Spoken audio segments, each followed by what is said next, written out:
Hi, it's me again with CorelDraw tips and tricks. This is part 2 of this. I started thinking about a faster way that you could do if you had a lot of these to do.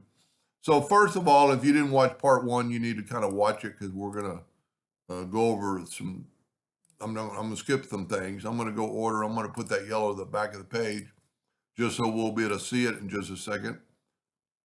Now, I've got these 10, and you can always use Corel to count because we got 10 objects selected. I'm just going to move them up generally to the area that I want them.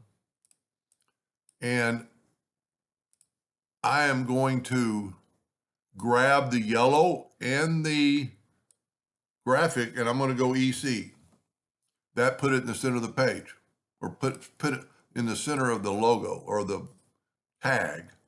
Now I'm just going to grab the yellow and the other, and I'm going to go EC.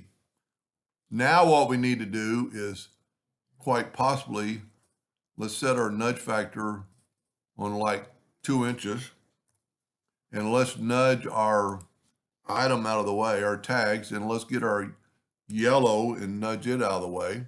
We're actually done with them. Now we're going to grab all this and we're going to hit E, and that put them, well, to make sure that worked, the best thing to do would be to grab these. You can see we got 8 selected. Hold down the shift key and select the last 2 and go E. That put them all on the same plane as the first one. Now what we're going to do, they're in the right spot, so all we have to do is open up Windows, Dockers, and align and distribute.